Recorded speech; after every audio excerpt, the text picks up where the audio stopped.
are watching this video, well, you're probably part of the Car Detox family. Okay, so we want to welcome you, and we want to train you right so that you do an excellent work, which is what our customers are expecting. Okay, today we're going to be going through the process of restoring headlights.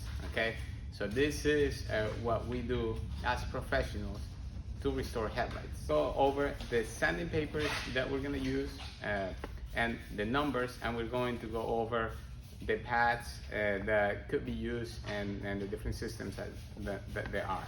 Okay. First, we have a 400 grit. You normally do not use a 400 unless the headlights are in pretty bad shape. And if you see cracking of the headlights, if you see a lot of imperfections, then you may want to go down to a 400.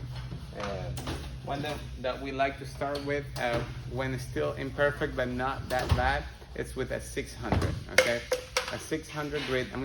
That's it. So my process goes like this. If it's something that is pretty bad, we're gonna start with a 600 to follow up with an 800, and we're going to follow up with 1,000, then a 1,500, then we have a 2,000, and we have 3,000 and 5,000. Now it gets easier as you move along. Okay, the hardest part is gonna be when you are trying to remove the imperfections with your lower number. Okay, so I'm gonna show you guys how to wet sand a headlight when the headlight is in pretty bad shape and it has clear, that has that looks like it's cracking and a lot of imperfections. What we have to do is we have to wet sand it with a 600 or a 400 grit sanding paper. Okay, so I'm going to show you different ways that you can do it. This technique is a cross technique. All right, so we are doing it at a 35-degree angle, so no straight lines, just 35-degree angle one way and 35-degree angle the other way. And you work by area and you try to make it as smooth as possible, taking any type of difference between one part of the headlight and the other. So this first step is crucial, because if you do this step right, let's say you take 20 minutes on sanding with a 600, then when you sand with an 800, it's only going to take about 10 minutes, and so on forth. You reduce your time by 50% every time that you move up the other sanding grit. So you can see this is different ways you can hold it. See how he's getting into the edge there that he would not be able to get. This is another technique that we're going to use with the machine to save some time.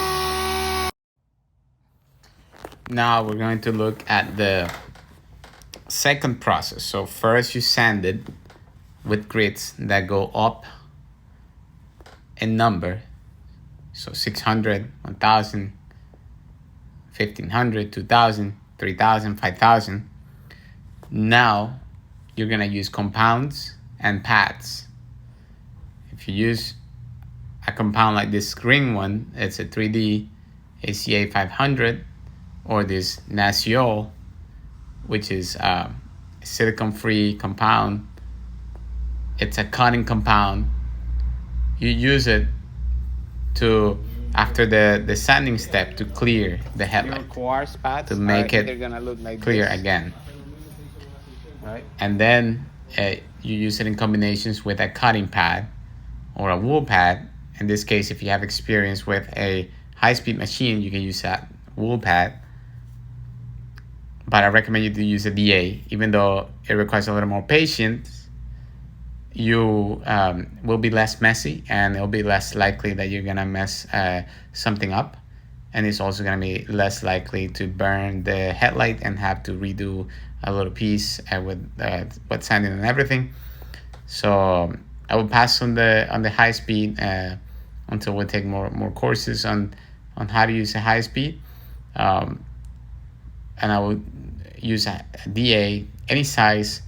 In this case, we're going to use a DA, not like the one I'm showing here, but a smaller DA, so that all these races and bumps that this headlight has could be covered. And then this is an overkill step, which is doing it again with a high speed or with a DA as well, but with a polishing compound.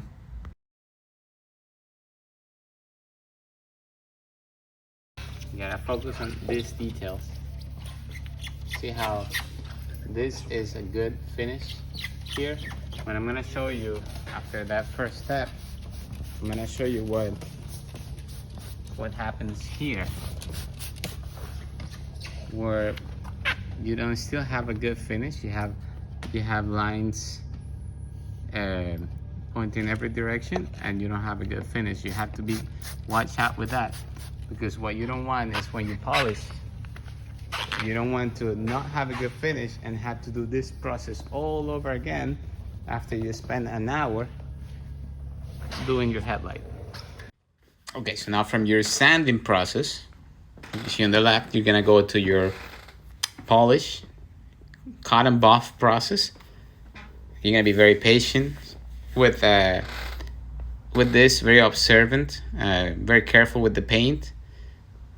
But I'm speeding it up here because this process takes some time, takes some minutes. You should do it when you achieve almost close to perfection there, to impress the customer, to gain their trust as well, and also to satisfy yourself after you do all this work. You want to really get close to the headlight and see perfection, and that's what we're looking for here.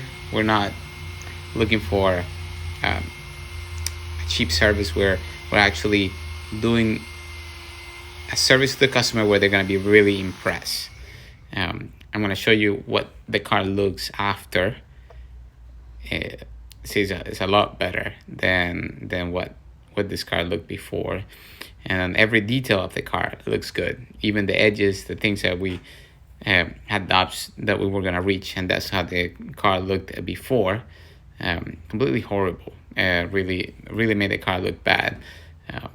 So yeah, thanks for watching. I'm sure you're gonna do a good job. It's gonna take you some time to really achieve that perfection that I'm talking about. But if you really try, and if you're not trying to rush to the jobs, you can do headlight restorations the right way, and you can put some ceramic coating after this for it to last a lot longer. Thanks for watching. Welcome to Car Detox.